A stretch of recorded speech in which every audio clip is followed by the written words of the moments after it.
त्रिदलं त्रिगुणाकारं त्रिनेत्रं च त्रयायुधं त्रिजन्म पाप संहारम बिल्वपत्रम शिवार्पणम। प्यारे मित्रों, जय श्री राम, जय माता दी। मित्रों, मैं आचार्य अजय द्विवेदी आज आपसे चर्चा करता हूं कि महाशिवरात्रि का जो पावन पर्व 4 मार्च 2019 सोमवार को मनाया जा रहा है। इस पावन पर्व पर बच्चे हों, बूढ़े हों, घर में माताएं हैं, बहनें हैं, सभी सोचते हैं कि मैं भी शिवरात्रि के पावन पर्व में व्रत रखूं। ऐसी विचारधाराएं बनती हैं। तो आज हम आपसे इसी विषय पे चर्चा करेंगे कि व्रत रखने के साथ साथ हमको क्या सेवन करना चाहिए, अर्थात भोजन में क्या खाना चाहिए और क्या नहीं खाना चाहिए। तो ना खाने में तो आटा इत्यादि से बनी हुई वस्तुएं, हमको अन्न से बनी हुई वस्तुएं नहीं लेनी है।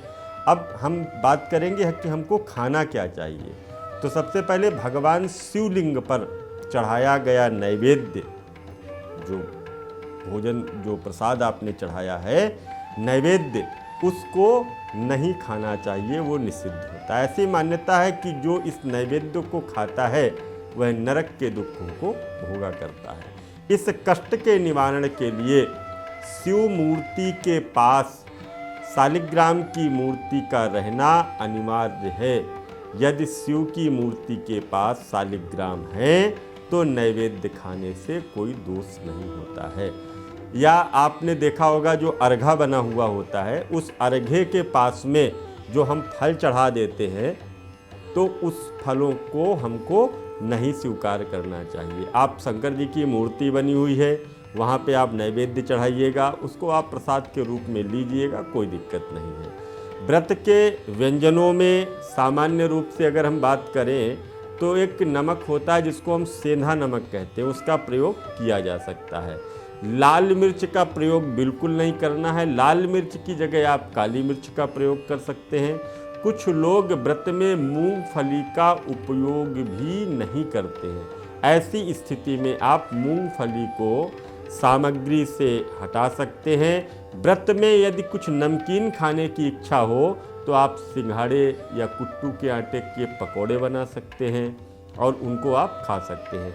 इस व्रत में आप आलू, सिंघाड़ा, दही भी खाया जा सकता है। सूखे हुए दही में और स्वादिष्ट अनुसार आप नमक इत्यादि मिला करके उसको खाइए।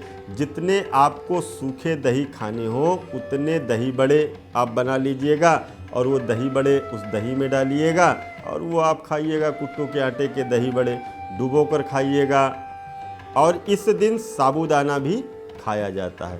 साबूदाना में कार्बोहाइड्रेट की मात्रा प्रमुखता से ज़्यादा पाई जाती है। इसमें कुछ मात्रा में कैल्शियम व विटामिन सी भी होता है। इसका उपयोग अधिकतर पापड़, खीर और खिचड़ी के बनाने में किया जाता है।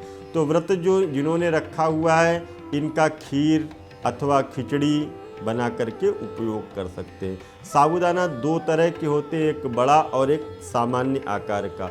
यदि आप बड़ा साबूदाना प्रयोग कर रहे हैं तो इससे 2-3 घंटे पहले भिगोया जाता है, फिर आप इसका कुछ बना सकते हैं। और छोटे साबूदाने को तो आप तुरंत भिगोइएगा, बन जाएगा।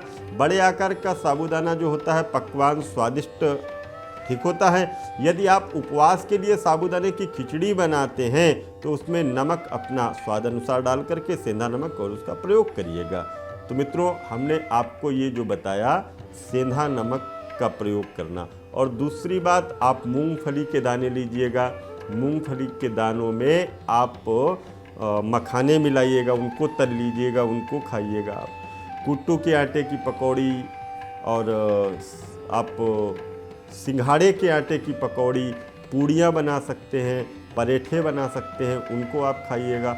आप उस दिन फल भी खा सकते हैं, जैसे संतरा है, सेब है, अंगूर है, और इस तरह से आप इनका भी प्रयोग कर सकते हैं। इसके साथ साथ आप उस दिन ठंडाई का भी प्रयोग कर सकते हैं। ठंडाई में जैसे दूध हो गया, दही हो गया, बादाम, ड्राई फ्रूट वगैरह मिला करके मिक्स करके उसको बनाते हैं। तो उससे क्या होता है, हमारा शरीर का जो शुगर लेवल है वो कंट्रोल में रहता है। तो आप ठंडाई का भी प्रयोग कर सकते हैं।